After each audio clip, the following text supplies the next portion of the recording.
Although I'm sure, like everything, ultimately there's an interrelationship. Just a matter of what level you're looking at it on.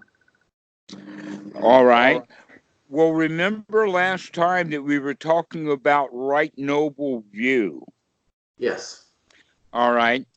And that when you ask about right speech or basically right action, let's go back and do the reviews about right noble view. And in fact, the last time that I talked about it with a student, I referred to something that I knew, but I hadn't really spent a lot of time talking to the students about. And that is that when people hold wrong view, it's generally because they cannot see any of the consequences that are coming. All right. So chaos ensues because nobody in that chaos is thinking about the outcome of their behaviors. They're just going according to the way that they feel. So they follow their greed without having any idea of the outcome. This is why the law of karma is taught as a basic foundation of every religion, even though they don't use that language. But in Christianity, they're all big on sin, right? Right. Well, what is sin? Is that not wrong action and wrong speech? That's one of the ways of looking at it, okay? But it does have to do with the quality that eventually something like a god or a karma machine is going to slap you for doing what you were doing.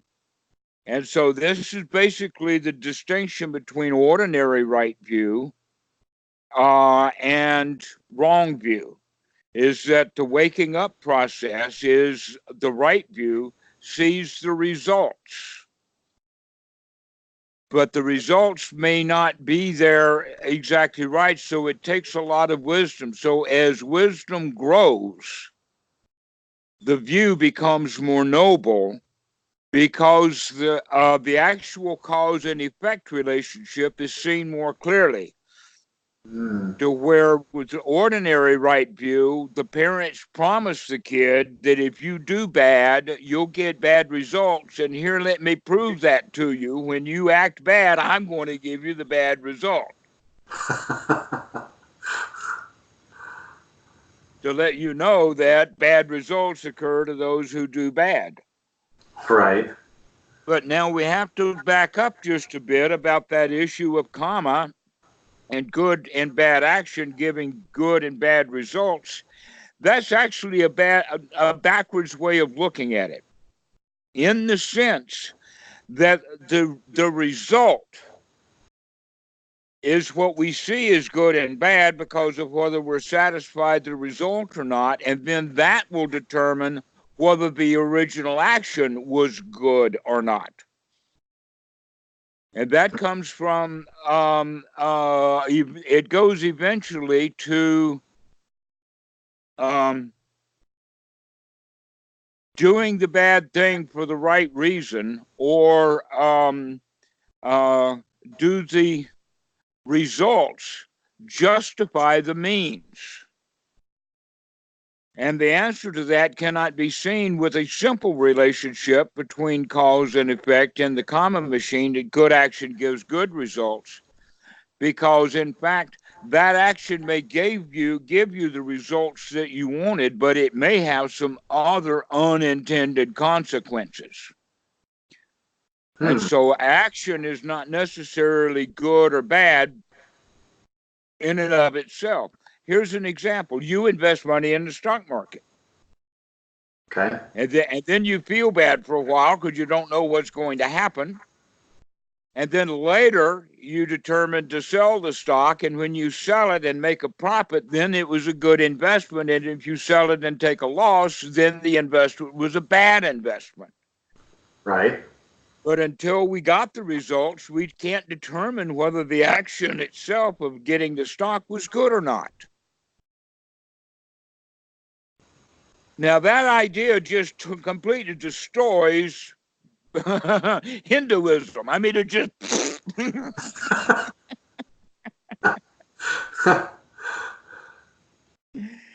because it's the results that determine whether we assume that the original action was good or bad. But as we grow in wisdom, we begin to shorten the time frame so that we come back to this particular moment, in the sense that if I have thoughts that lead me into feeling yucky, then I should see that immediately as the cause-effect relationship, so that I can stop thinking those thoughts and start having more correct thoughts. Now, also, there's another thing that that a lot of people get backwards. In fact, Buddha was quite brilliant to come to understanding about the cause-effect relationship. And I see that now because most of the people that I talk to will confuse the cause with the effect. Often we see the effect first, and then we recognize the cause, and we get it backwards. How so? All right, here's an example of that, is if wrong view versus anatta, or no self.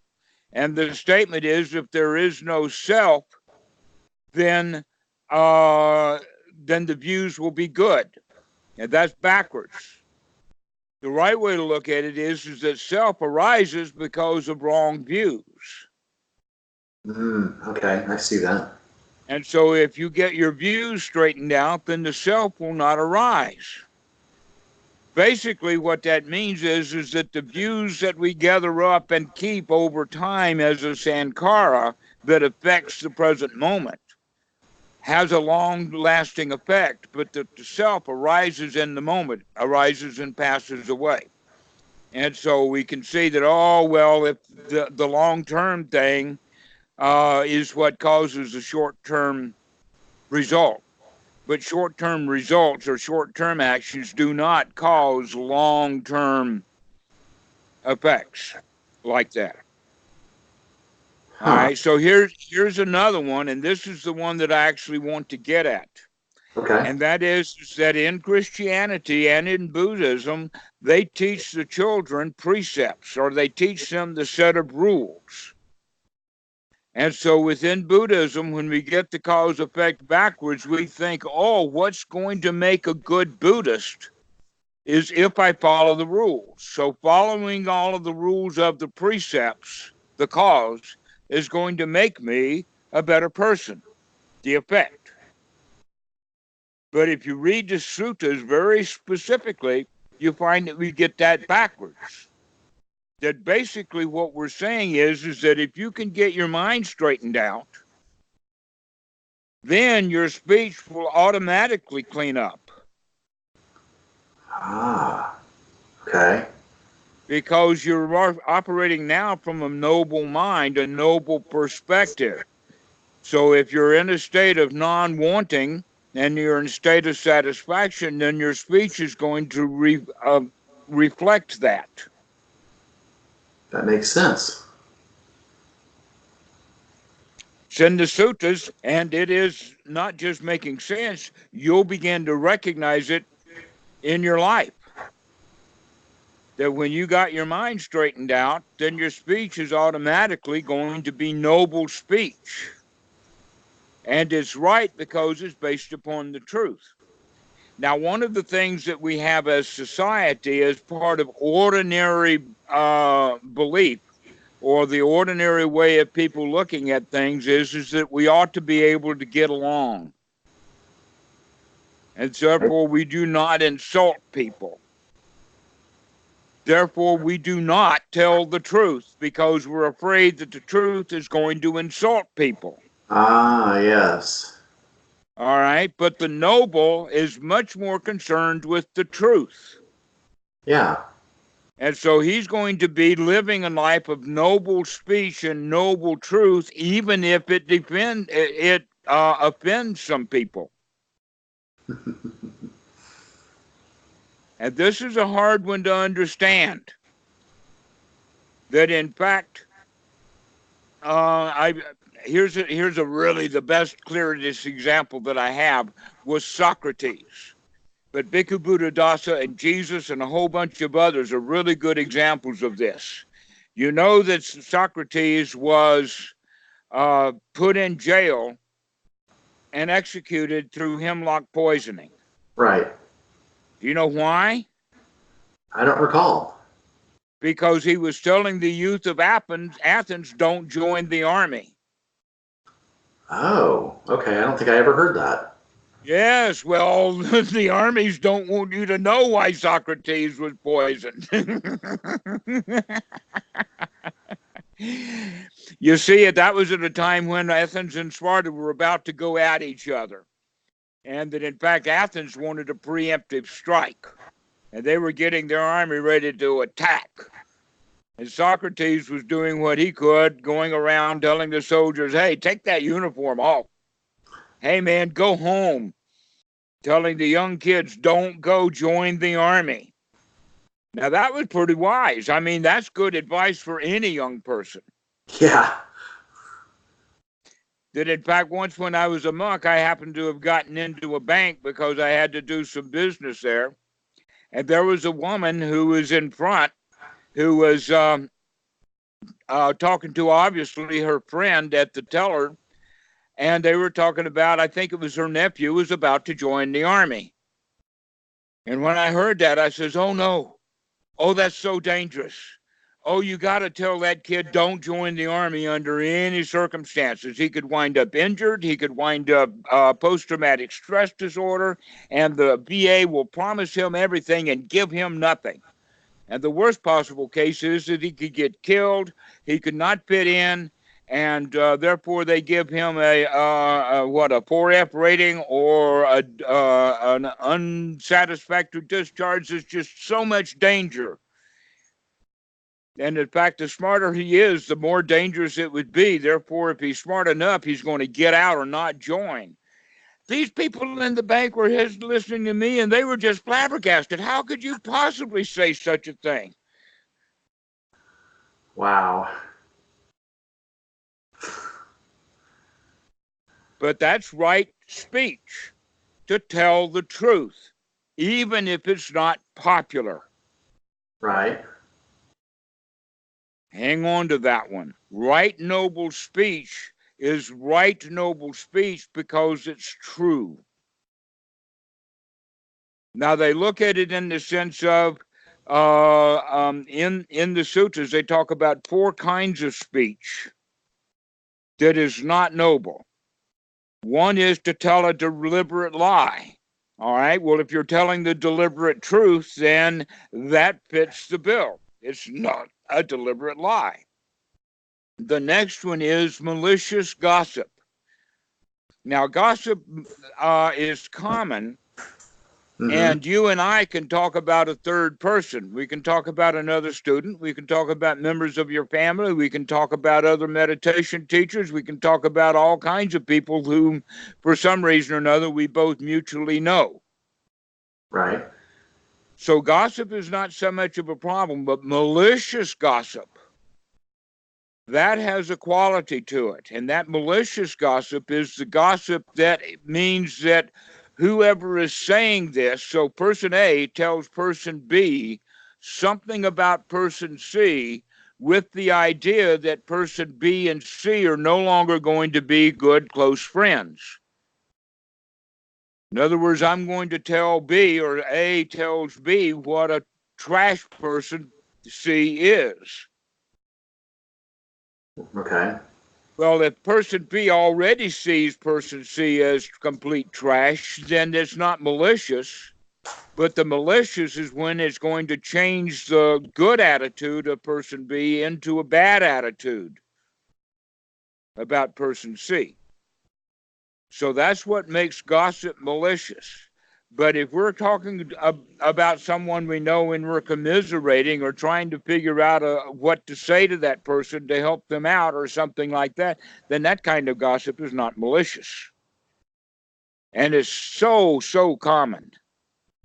Well, what about anything that defames another person who's not present, or anything that's any degree, even if it's mild, any degree of character assassination? Right. That's malicious gossip. Okay, that's what I thought. And so we should not be talking about other people. Now, here's one of the things that I find quite amusing about Achan Po is that he will hear and entertain people talking about and trashing other people. I mean, you can imagine that the temple abbot has to put up with all the church ladies. Right? I saw him do that, and I saw him do that, and things like that. But Achan Po will just listen, but he won't do anything about it because he just assumes that all of that's just malicious gossip, and it can be. And in fact, more than likely, he'll just change the topic. All right, so that's another kind. The third kind then would be harsh speech. Now, harsh speech normally has anger built in with it, and that, but yelling doesn't necessarily have to be harsh. And that the one example that I would have of that would be a story that Goenka told about Uba Khin. That you could hear Uba Khin dressing this meditation student down. You could hear him all over the compound. And as soon as Uba Khin came out and saw Goenka there, he started laughing. And said, boy, did I give that guy a hard time, but it wasn't harsh. It sounded harsh, but the intention was not a harsh outcome, but a positive outcome. So if you're in a position of authority, whether you chose it or not, like being a father, that puts you in an authority position, whether you want to be or not. And therefore, you have to take the responsibility to train up a child. And so in that regard, it wouldn't necessarily be harsh. So this is really hard to understand until you recognize that it doesn't have to do with the speech itself. It has to do with the mindset of the speaker. And if the mind of the speaker is noble, supramundane, and is friendly towards everyone, then he can do what he needs to do. He might be mistaken, but it's still not wrong speech. Now, I assume the intention is also a factor in there as well, right? 100% in this case. That's what I thought, but since it wasn't mentioned explicitly. Yes, the intention and so the intention is goodwill. The intention is to help. The intention is to cause less suffering. Going back to Socrates, his intention was noble, but it was not well received in some quarters. Okay, another one. And in fact, I've actually accused one guy, just to make a point of it, that, oh, you were the guard that was standing in the doorway to keep Jesus from throwing the money changers out of the temple. In other words, Jesus going into the temple and cleaning the temple out was noble. Right. But it was not well received. No. In fact, it got him nailed, if you know what I mean. Yeah. So, right speech then has the quality of truth. And you have heard that the truth, ye shall know the truth, and the truth shall set you free, but first it'll piss you off. Right. And that goes along with Captain Jessup's statement on the stand was the truth. You can't handle the truth. That's right. Most people can't handle it, but that is not going to shut the noble up.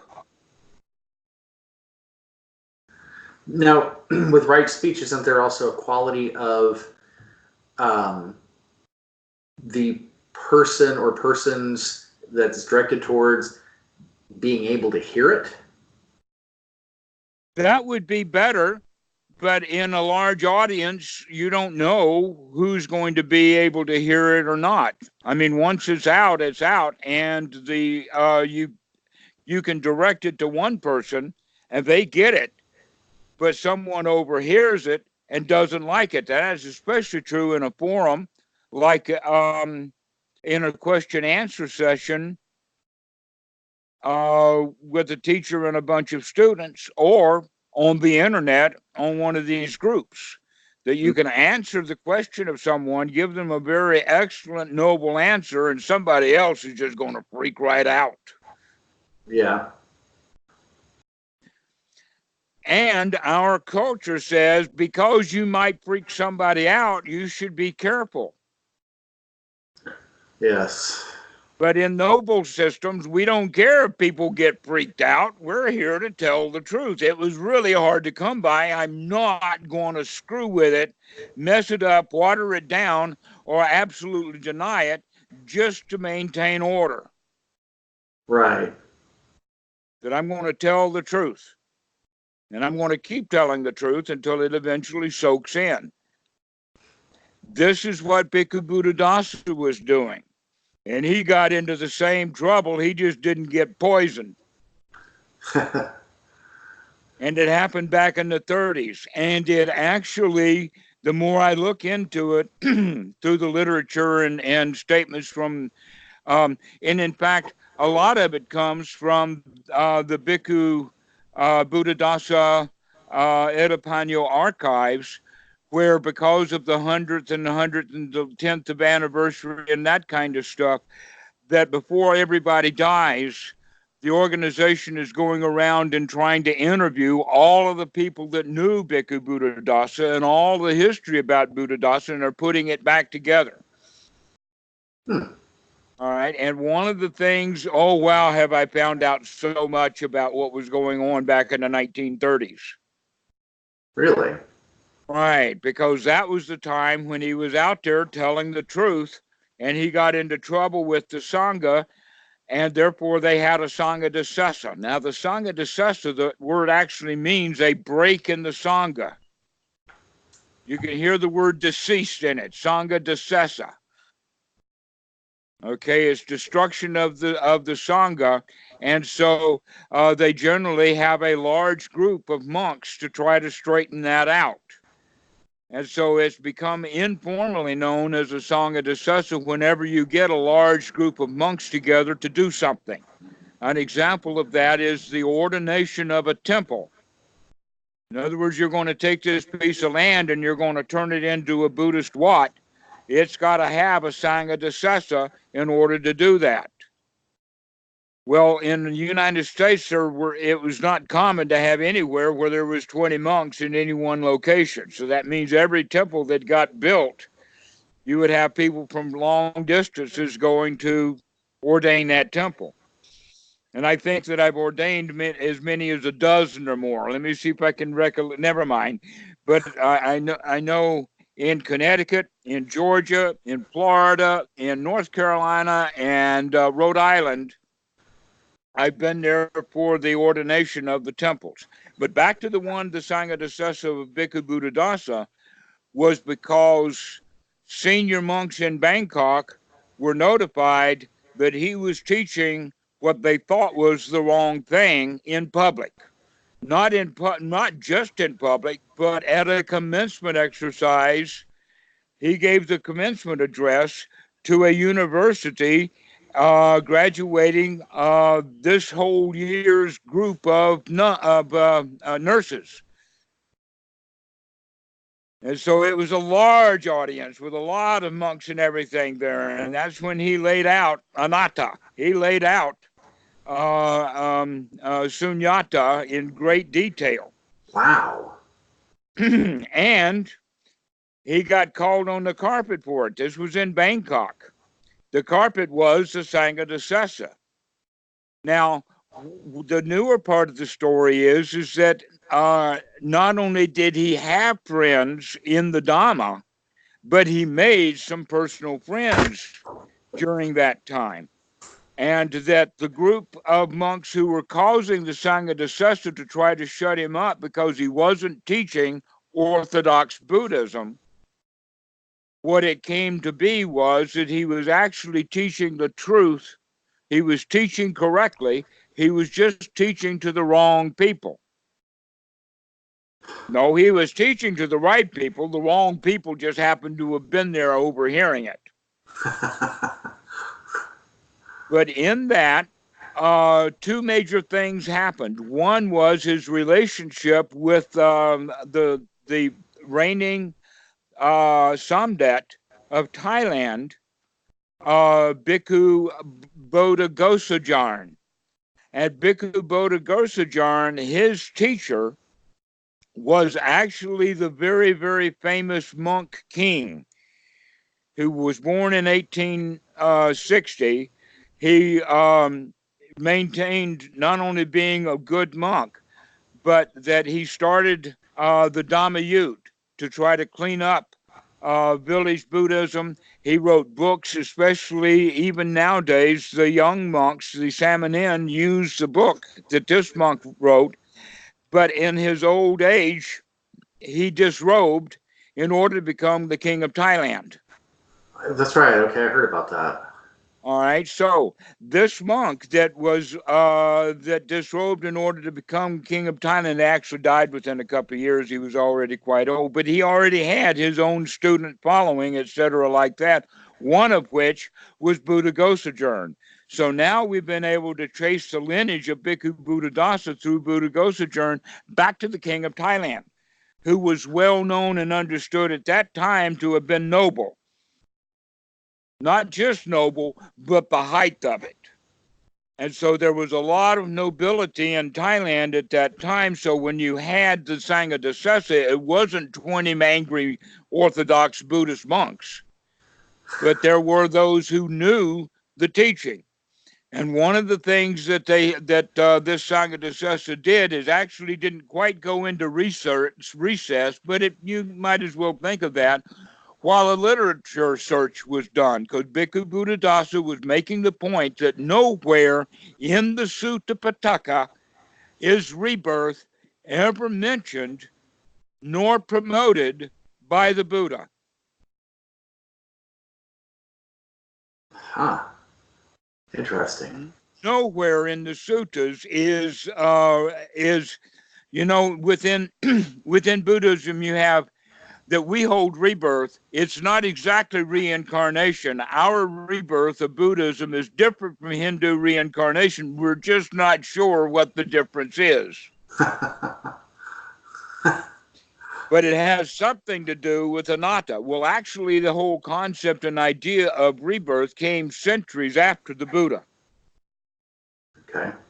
But in the suttas, you will find quite a lot of reincarnation kind of talk, because all of the students, or let us say many of the students that he had to come from somewhere, and he had to convert them from something, and almost everyone was believing in that kind of stuff. I mean, it was Brahman. Right. In other areas of India, there was Vishnu and Ram and Shiva and all of that kind of stuff. But in the Bihar, it was Brahman. And Brahmins were the one who invented the concept of reincarnation, because that's how they justified their existence. By saying, oh, we were good in the past, and so we were born Brahmin. And you were obviously not good in the past. That's why you were born as an ordinary human being. So that was where that came from. But Bhikkhu Buddhadasa then showed that, in fact, the Buddha did entertain those people. He even knew what their teachings were and could repeat them verbatim, word for word. There's, in fact, one sutta where the Buddha goes through all of the layers of heaven. But he did that not because that's what he believed. It was because that's what his audience believed, and he was trying to get rapport with them. Right. And this is what Bhikkhu Buddhadasa was pointing out in that Sangha Dasesa, and that the outcome of it is that there was a lot of people who were old monks that were part of the ordinary old Theravada orthodoxy. They got educated by this young upstart monk. But he was not the only one that was doing that education. Among the others was this monk that I mentioned, who was already the Samdat Sangharaj. And then, in fact, the second outcome is that Bhikkhu Buddhadasa took this Samdat Sangaraj as his formal teacher. And that, in fact, that Samdat Sangaraj, Bhikkhu Bodhigosajarn, actually went to Wat Suan Mok to visit Bhikkhu Buddhadasa.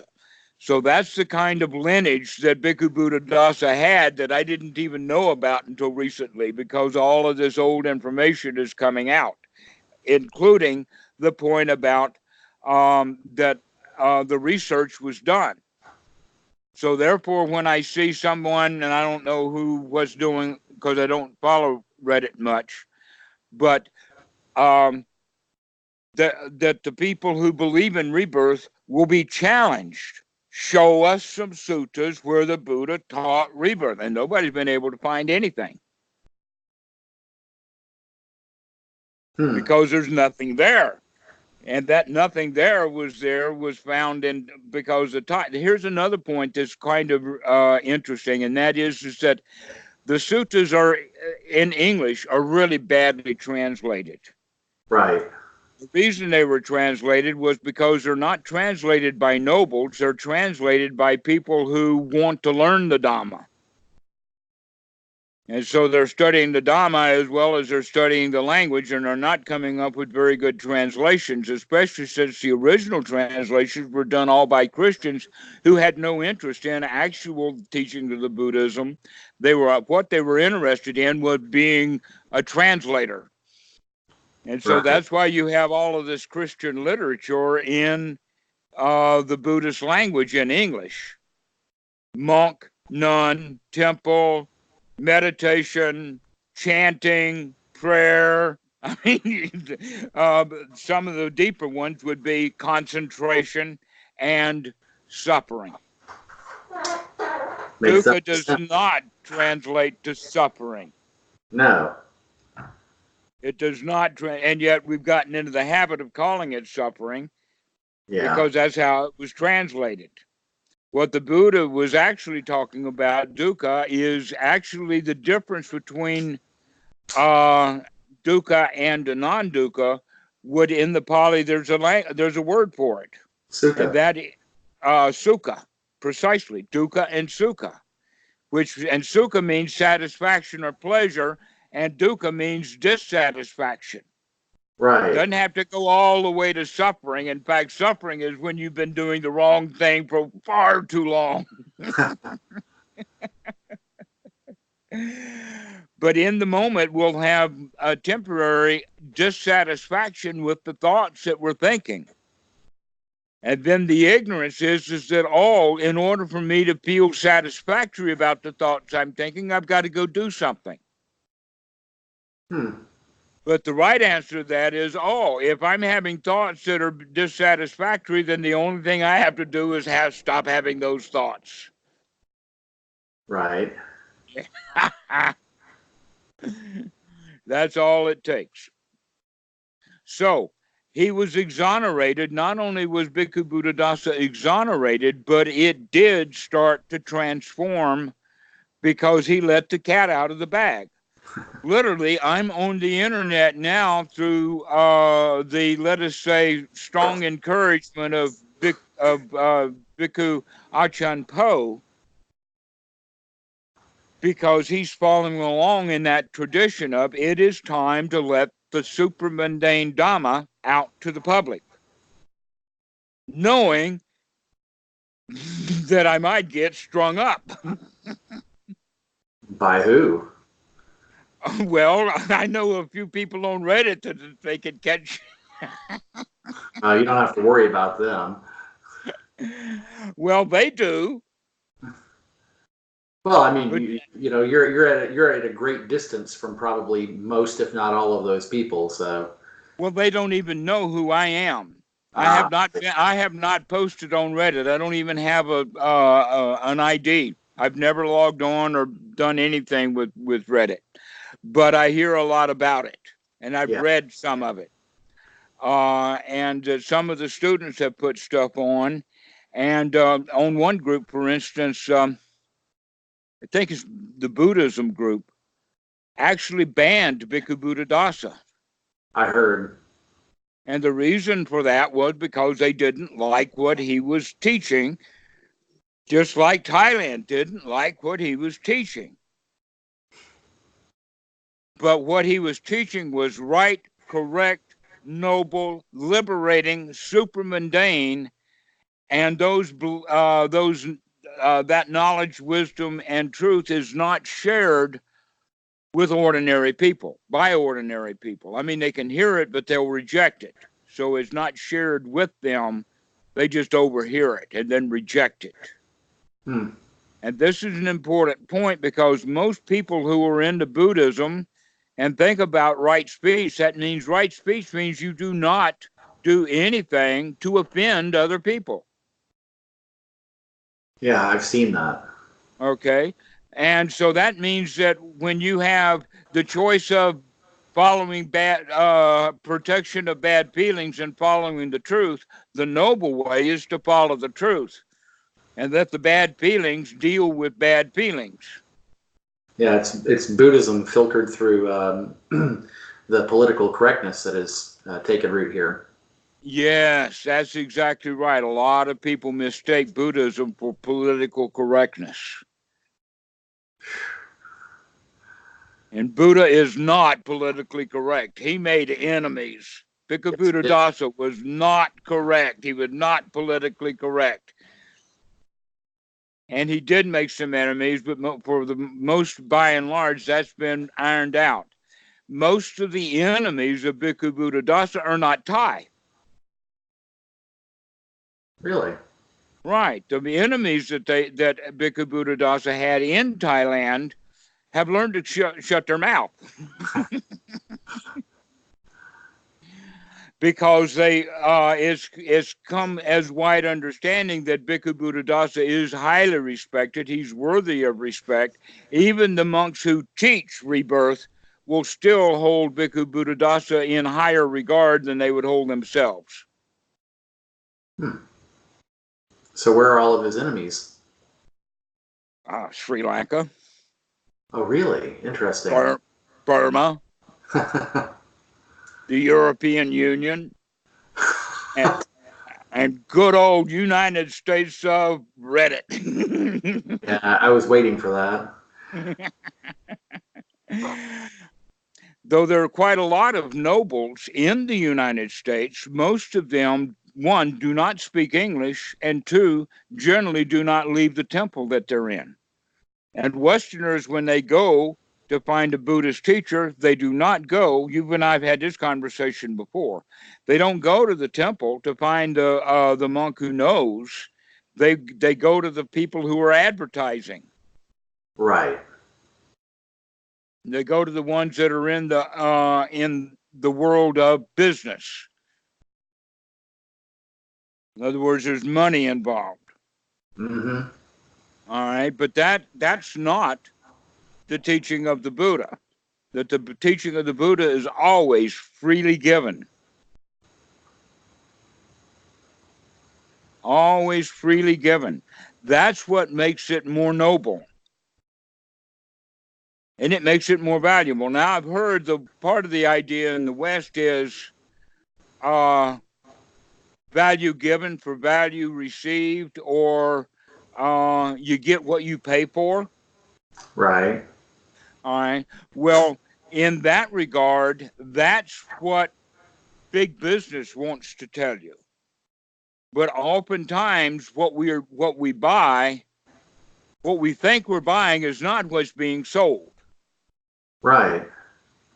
And so, if it is free and worthless, valueless, and of no value, it's easy to drop it. But if you paid good money for it and then you find that it's worthless, now you're left with a grudge. But if you receive something that's absolutely free and also of extraordinary value, then you have gratitude, because you recognize it has been given generously. So Right. now we're beginning to waltz into the second question that you had. So what was that? How do you state it? It's something along the lines of, how do you practice generosity when living in a world where, or at least a culture where, people will take things for granted, won't appreciate what they're given, or will continue to take without any regard for the person who's giving. In other words, they'll take until that person has no more left to give, as it were.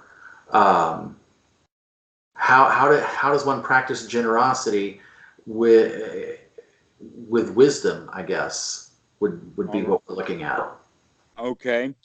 First off, let us talk about that within psychology, there is kind of a concept that has to do with, it's almost always built into the past.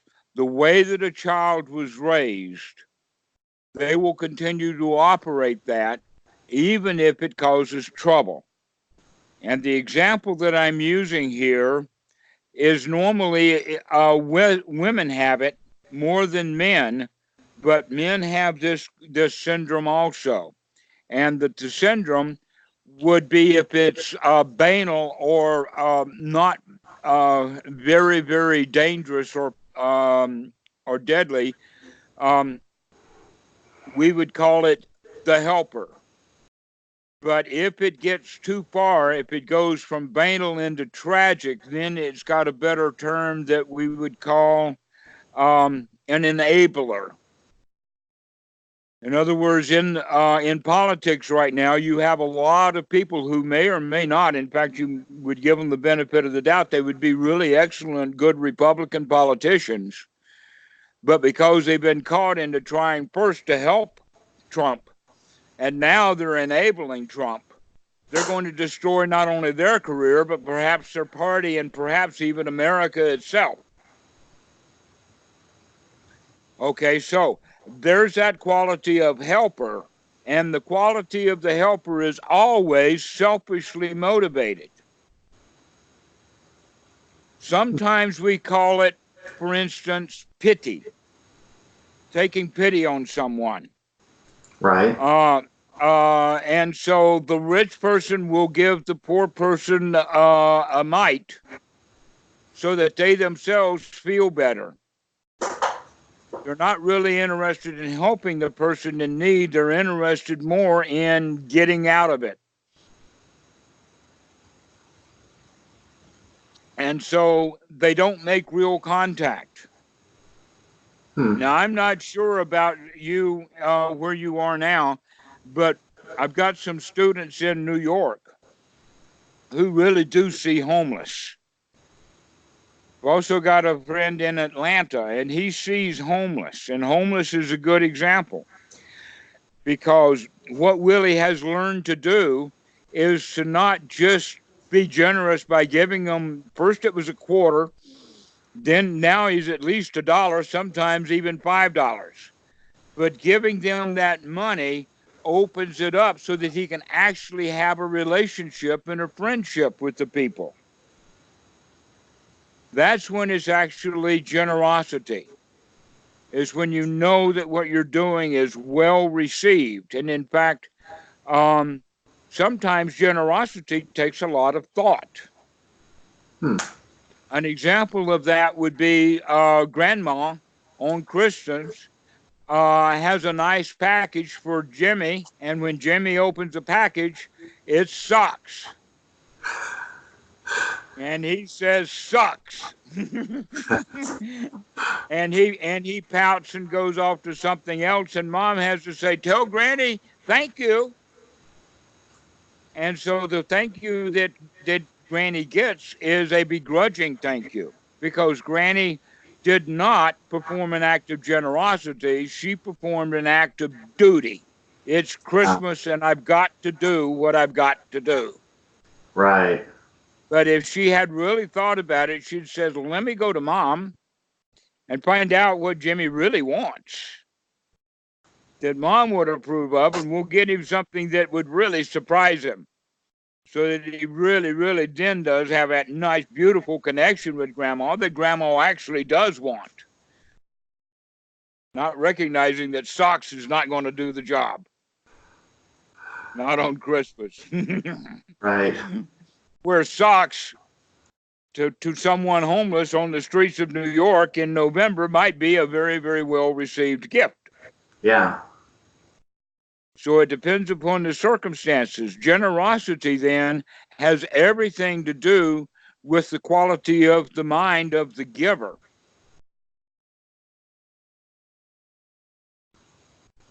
And so when Jesus is teaching his Christians to be generous, basically when it works, the generosity brings joy on both sides. Think about the story of the Samaritan. Right. The good Samaritan, and I assume that the one that he met on the road who was suffering and took him to an inn was a Jew. But in any case, whoever the one who was suffering was extremely grateful to the Samaritan for putting him up and taking care of him. And so this is what a real act of generosity is. An act of generosity always has the quality of giving something as a gift that's going to be well received. Now, one of the things that the Christians know is that the gospel is the very best gift, but oftentimes it's not well received at all. So, and in that regard, Buddhism is generally given as a gift only when it's going to be well received, at least in some quarters. So the person that you're talking to, or the object of your conversation, when you find out that he does not want your gift, the answer to that is stop trying to give it to him. right. So what does that mean for other acts of giving where you might be doing something for somebody, doing someone a favor, helping them out, paying for something for them, I don't know, watching their kids. I'm just trying to grab as many different examples as I can. But you're doing it, you're not doing it out of duty or obligation. You're not doing it in a perfunctory sort of way, but at the same time, you're not doing it the way that you described, where it's a gift and brings joy to both all the parties involved. So how do we understand those other kinds of giving? Give me an example. Okay. For instance, over the summer, our daughter Tuesday had a couple of friends, and Susanna would take them out to do things, and Susanna would be the one always picking up and dropping off. Susanna would be the one generally paying for things, paying for them to get into the movies, get into the pool, and whatever they were doing. And that was fine. That was fine. But the thing that I noticed is that I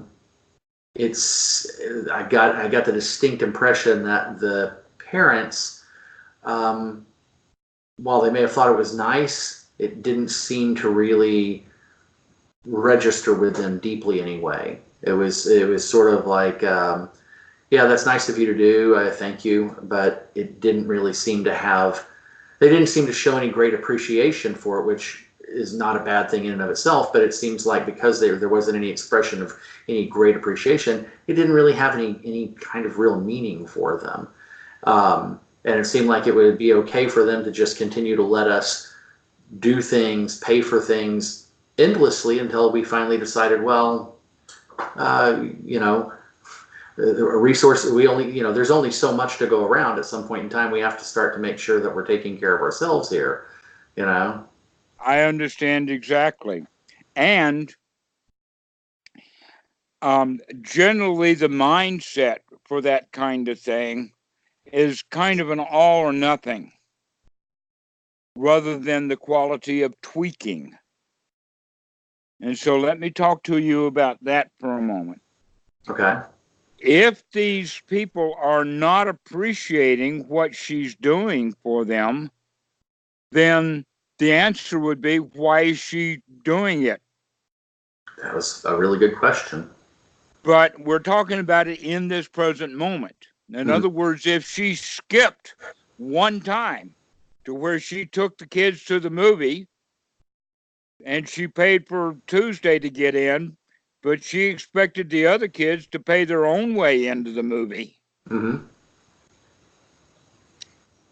And so she leaves them in the parking lot or in front of the movie house and goes into the movie with Tuesday. Well, that never happened. Well, if it did, it would certainly get a few people's attention, wouldn't it? Yeah, unfortunately, it never came to that. It was a case of she would just let them know up front, hey, No. You got to do it with generosity in the same way. It's got to be the withdrawal of the generosity in order to make the point of the generosity. right. So if the generosity is not well received, you may skip a time and then try it again to see if it's going to be of any value. Well, and we've done that. We've started, letting them doing things like just saying, well, and here's how much it'll cost to do this. It kind of indirectly letting them know, hey, you need to go ahead and take care of it. All right. Well, yeah, there's another way of doing it, and that would be make sure that they've got enough money to go in where they're going, because they may not get to go in if they don't have the money for it. That's the way movie theaters operate. Right. Yeah. Well, that's what was done was, we made sure that they had enough money to take care of whatever they were doing. And then the next time you can try it again. Next time they may feel gratitude. Okay. All right. So in other words, if someone is stuck in the mud, they will be very, very happy for you to pull them out of the mud. But pulling on someone who's not stuck in the mud is not going to get the same results. Yeah. Okay. That reminds me then of the story of the Boy Scout. The Boy Scouts are getting merit badges, and one of them is for helping the old lady across the street. Okay. And so there the lady is standing on the corner, and the Boy Scout comes and he sees her and he says, "Help me, let me help you to cross the street." And the old lady said, "Yes." And then about halfway into the road, as the boy was helping the old lady across the street, she slapped him with her purse. And she says, "You idiot, I don't want to go this way. I was going in that direction over there." Okay, so that's the way that we're looking at it, is that we want to do things for people and we want to help them out. Right. But if they don't need helping out in the way that we're trying to help them, then it's not going to work. Right. That story that I just told you about the Boy Scout and the old lady crossing the street is exactly what Jehovah's Witnesses issue is all about. It's the same thing, trying to give a gift that's not wanted. Right. Okay. And that was the situation. If Susanna got to the point, if you could, I don't know all the details. And so there may be something that if I could see the details, I would say, I know what to do with that. Right. But basically the question is, generosity is well received when there's a need that's being fulfilled. If there is no need being fulfilled, then the generosity lays fallow. Right. Now, this is an important lesson. In fact, I remember very well about Achan Po. This is a story, or this is a lesson that he taught me, both through his behavior and also otherwise. And I was then kind of surprised at times that other monks did not know or learn about this lesson. But basically, if people are generous to the monk, he needs to find a way to acknowledge that they've done a good thing. In other words, a good gift is well given when it is well received. So, if a monk takes food, even if he's not going to eat it, he's receiving it. But there was a time and this happened at the Wat in Mendocino County. I think it's it's either Amaravati or Bayagiri. I've got them confused. They both start with the letter A. But the one in Mendocino County, we were standing in the kitchen at one time having a conversation. There was some Thai people there, some Westerners, and while we were standing around chatting and whatnot, a Thai man came into the kitchen quite furious. And he started looking through all of the kitchen, and he wound up with two items. One was a post toasties. You know, years ago they had a chicken on the front of the post toasties. And the other one was a bottle of fish sauce, having a fish on it. And I didn't know Thai well enough then, and he was talking really fast. But after he left, the Thai lady, I mean, this was all then the discussion for a long time. And what had happened is that he went to give food and donate it to the Wat, and a great deal of it, and the monk would not receive it because it had meat in it. Okay, well, now this monk was not practicing Buddhism at that point. He was practicing vegetarianism. And that vegetarianism was not well received by that Thai man, nor was the food being received by the monk. And so and it was quite a kerfuffle. And the Thai woman who was explaining that, her friend said, you know, we could have fed any and all of that stuff to the cat. The fact is this Thai man put the stuff back in his car and left, probably never to return. Now, that was an extraordinarily stupid thing for that young monk to do. Even if the monks eat only vegetarian food, he should have received the gift knowing that other places in the temple or in the Wat, that food could have been used. So this is an example of, now in this case, the assumptions that Thai man was making were legitimate, because he was treating this as a Thai temple, and it was advertised as a Thai temple. It was this young monk and his ignorance that was the problem, because he did not know how to receive a gift. He rejected a gift.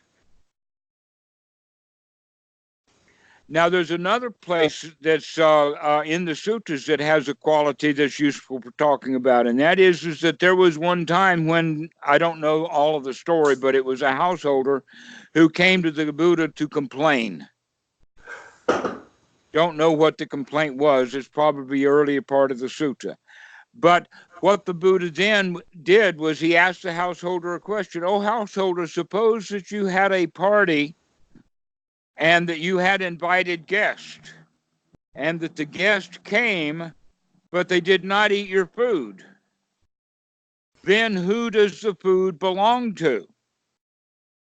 Does it belong to the guest who didn't eat it, or is it left with the guy who brought the gift or presented the gift? It belongs to the householder. And the householder got that, and he says, "Okay, well, I do not accept." The Buddha was telling him, "I don't accept your criticism. Therefore, you're left with it. It belongs to you. It's a gift not received." And so this is the quality of generosity. If you're practicing generosity, you've got to practice it in a way to make sure that it's going to be well received. Otherwise, it's not a gift. And neither person will get the benefit. But if the gift is right, correct, well thought out, and that the receiver is ready for the gift, then you will have mutual goodwill and benefit on both sides. And so there's two ways to give to a panhandler. There's two ways to give to a hobo or to a homeless or whatever common terminology that we're using in the moment. And that is to give it as if it's nothing. And I'm just throwing this out because I don't really care. I just want to get out of here. And so I'm just giving you that versus actually making a connection. So if someone is out busking, say playing the guitar, you don't just drop a quarter or a dollar into the hat. You make sure that you get eye contact from the guitar player.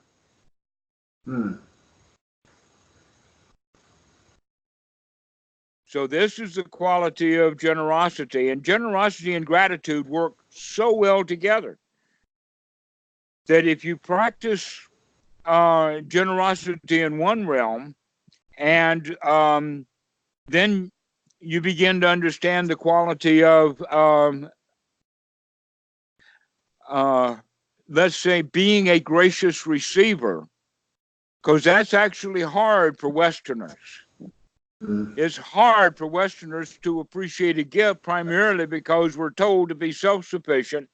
You got to do it on your own. That you really can't accept help. You know the mentality. Absolutely. Absolutely, right. So that's a factor that has to be taken into consideration also. That people generally are not in the mood of receiving gifts unless they can really see the value in it in the sense that they don't have. Well, what's strange about that is something we've run into over the last couple of years is so many people are willing to just take endlessly. I mean, almost a sort of a vampire. You know, they're just willing to take endlessly as long as you're willing to keep giving. Well, that's the question. If you're actually giving with wisdom and recognizing that this gift that you're giving is not well received, then either we need to find a new way of giving it or to stop giving it.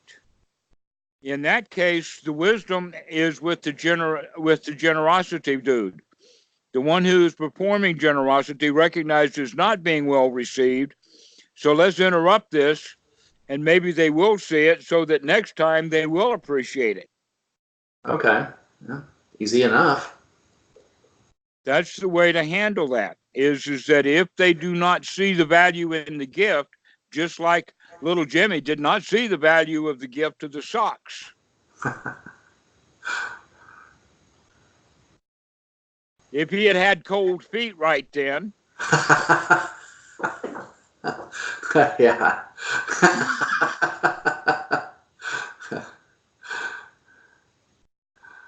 So that's the quality of giving, that you don't give because you're supposed to give. You give because you're looking for that hit of the connection between the giver and the receiver. And sometimes we make mistakes. One mistake I made was taking, let us say, an entire retreat load of goods for food to the Wat, expecting Pramarut to be there. And he was delayed. Well, guess what? He was just a teacher of the retreat. He didn't see any real value of me bringing all of that food, $400 or $500 worth of food to the temple to support that, because he's getting his food on Pendabat anyway. Okay. All right. So I expected Pramarut to be thankful for the food, but he never mentioned it because it wasn't a big deal for him. So that was actually an education for me. If I'm going to practice generosity, I've got to practice it the right way. Man, it's fascinating that that even the simplest acts require a certain degree of skill and care. You know. Mm-hmm. Generosity is actually a practice. It's a skill to be developed.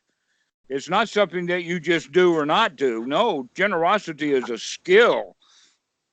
That's a really important distinction that I don't think anyone I'm aware of has ever pointed out.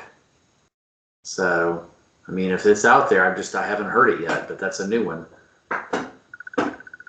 Well, that's because people normally are generous because they're supposed to, or Right, out of need. In other right, words, they're looking at it from a mundane level. They're not looking at it from the noble perspective. right. It's pity and sympathy and things like that. Mm-hmm. Or they give because they see the need, but the person who's receiving the gift does not see the need, and therefore there is no generosity there in that giving.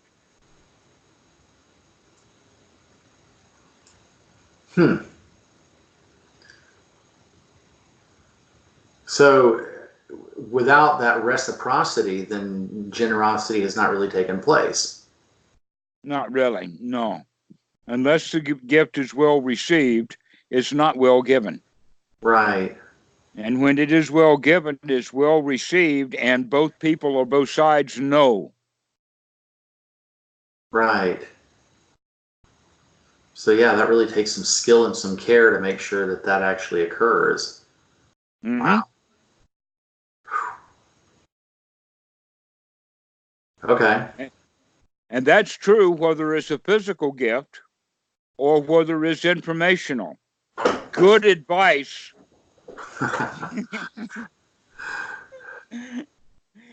is not useful for people who have no need for an advisor. Right.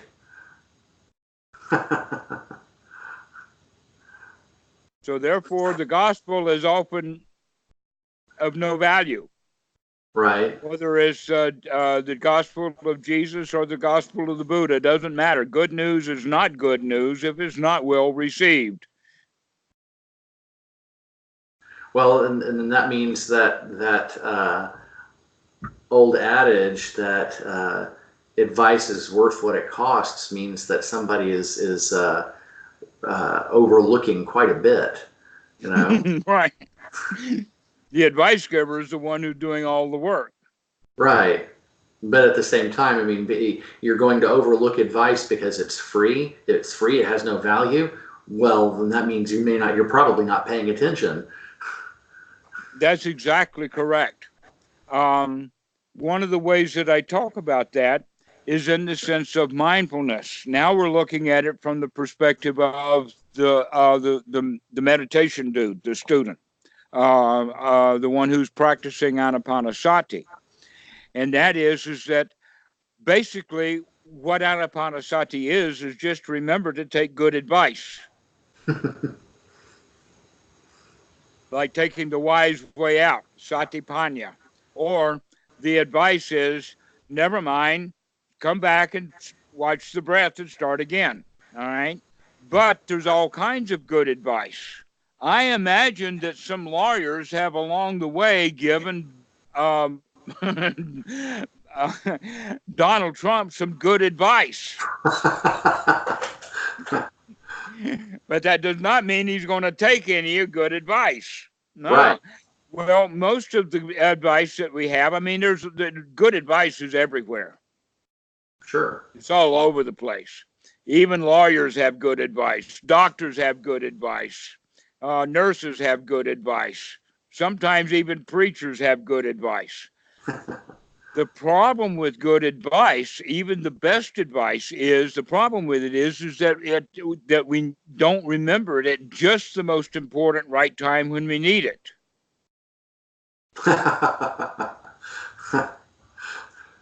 So let's talk about the good advice and call it a car jack. Your car can run around for miles and miles and miles without a car jack, but someday you might need that car jack. Right. Okay.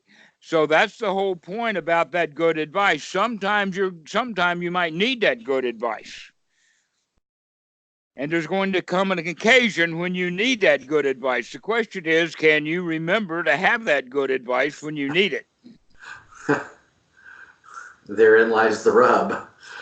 That's it. That's why sati is so valuable. Mm. But in our normal world, we're not going to be able to expect everyone that we meet is going to be a sati practicing Dhamma dude. Right. So you have to give to those people gifts that they can immediately see is of value. If it's not any value, then the gift is not going to be very well received, and therefore the giver is not going to be getting the pop that he's looking for.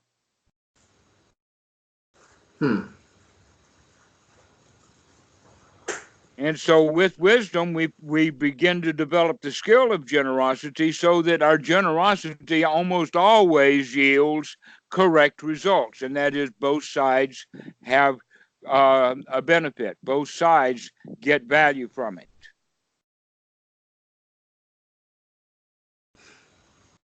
Okay. Does that help with the generosity? I believe it does.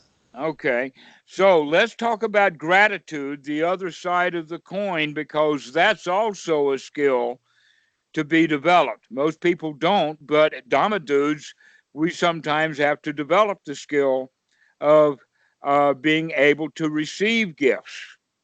Now, where that ran true for me was when I first started going on Bendabat to poor families in southern Thailand. Here I've been a big dude, I've been a computer scientist, all of that kind of stuff. And now the half-eaten fish that they put in, and we're talking about little fish like this that are half-eaten, or a banana that they actually normally give the monks good food, but if they can't, they'll give something. Right. And it's not the job of the monk to either complain about the quality of the food that he's getting or think himself better than the people that are being generous. And that was what I was doing is that I was not able to receive a gift because one, I was looking down on it, and two, I was looking down on the giver. Ooh. Ooh, yeah, bad new monk. Well, I can just see how that poisoned everything, on your end and their end. Precisely. I mean, Even if I never said anything about it, they could tell. Exactly. And so eventually I learned to receive gifts well. To learn to receive gifts well, whether I want it or not. And that's really helped in my relationship with Tam. As you know, we've talked about before, to let the wife be the boss. All right. So that means that when she wants to do something for me, I let her do it. I don't say no, I don't need that. But rather I do it with great let's say, I'm looking for the right word. Gratitude, I guess, would be the right word. Oh, thank you. That was a good idea. I really like that. And then, in fact, the more gratitude I show to her, the more willing she is to be generous because she's getting that good hit. Now, I may know exactly what's going on and she doesn't because she's not woke up about it, but she still gets the benefit. Right. Okay, so you can practice that with Susanna also. Any idea that Susanna has, best idea I ever heard. And you start giving her that benefit, that her ideas and her ways of doing things are excellent, and that you think this is a good idea. And you'll find out that she'll be even more and more generous to you because you're receiving her generosity correctly, with great gratitude. Now Wow. that generosity gratitude system is basically how Buddhism is transmitted from teacher to student, because the student in the beginning is grateful for the teaching, but when he then in advanced old age, he wants to teach the Dhamma because he receives that benefit. And now he has something to share that's really worth sharing.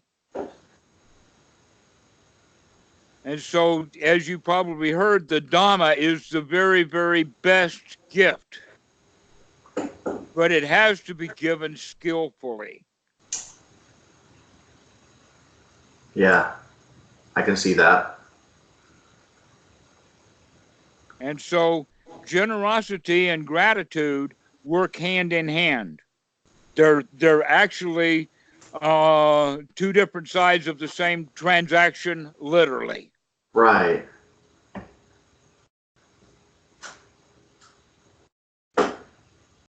So that's the point about generosity and gratitude. They work hand in hand.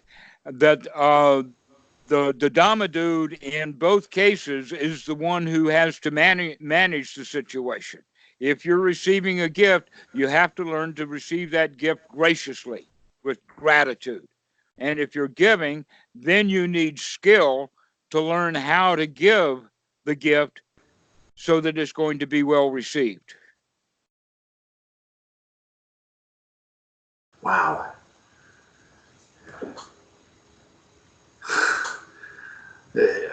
There's so much more to it than I could have even anticipated. But now that it's all made clear, it's obvious that this is something that is a very long-term practice in order to really cultivate it, to acquire the skills involved. And there's a great deal of joy in the doing. Yeah, I can see that too. But the other thing that's really clear is that it opens up all sorts of possibilities in terms of my interactions both with Susanna and Tuesday. Mm-hmm. So, because there are all sorts of little things that happen on a daily basis with Tuesday that, I'm quickly scanning back as you were talking, and I realized, wow, all these opportunities that just, like water through your fingers. Mm-hmm. So. Wakey, wakey.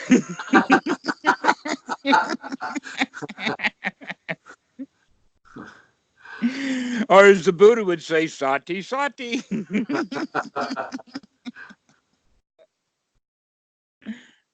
Well, I used to have a friend. He was much older, and those sorts of things. When I would bring him to his attention, he'd say, "Well, it sounds like another wonderful opportunity for spiritual growth." Precisely so. And by the way, you do know that the word spirit is the word to breathe. Yeah, from the Latin, right? Yeah, and that's why we talk about expire. Right. People die when they stop breathing. They breathe out, expire. I'm out. Yeah. All right. And so when we think about that, we recognize that the spiritual life means that the Christians know about this too. They write songs about it. Breathe thou the breath of life. Okay. Yeah. That means take it in and take it in abundantly. If you want life abundantly, then breathe abundantly. Take in the really good juice. It's part of the air. It's part of the atmosphere. So your spiritual life is basically breathing. Wow, that works on a lot of levels. Mm-hmm. But I thought that I'd mention that because that's a common word, spiritual, and most people don't know what it means. They wind up with something like airy fairy, and I says, "Gotcha, air." Well, it now makes more sense than it ever did. Mm-hmm. Especially considering how much or how central to all of this the breath is. I mean, in terms of meditation practice, sati, anapanasati, on the cushion, off the cushion, it doesn't matter. The breath is always central. Yes, always central. And if we're getting good air, then we've gotten good energy so that we can fire up that frontal cortex and be really human. But if we're in survival mode, then we cut down on the breathing, we cut down on everything and go back into survival mode, which is contracted. So you're either in survival mode or you're in spiritual mode. Now think about that, because that's what the whole, I mean, you just see that is so society right there. You're either in spiritual mode or you're in survival mode. And that's most of the population of the planet. Mm-hmm. They're in survival mode. Why? Because they're afraid. The fear. Mm-hmm. But if you deep breathe, then you can get out of that fear.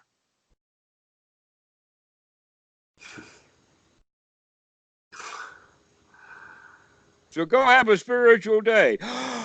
Okay.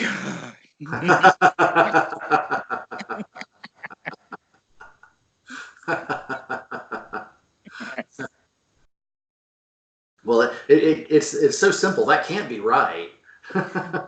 That's the problem with the Buddha's teaching. It's too simple for most people. Well, and that's most people. You present them with something that's simple, and they're looking for something more complex, more demanding. And well, if it's that simple, obviously that just can't be right. Well, we can talk about it for a long time. We can make it sound complicated, but it really is just that simple. Right. Yeah. Yeah. Just to remember to be here now. Remember to take a good breath, be spiritual, and all of that good stuff.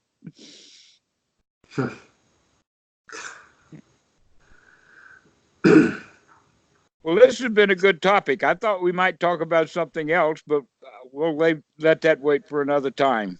Okay. This has been enjoyable. I've enjoyed this. I have too. Well, the next time we talk, then we'll do. You'll have another question, and we'll do that too. Well, no, I hope that you bring up what it was you had on your mind, because I'm interested to hear what it was. So. Okay, we'll see. Okay. Well, I'll ask you about it. You can be sure. So. All right, you're on. Okay. All right. Well, very good. So, I'm really glad we talked. This is good to see you again, Darrell. Good to see you.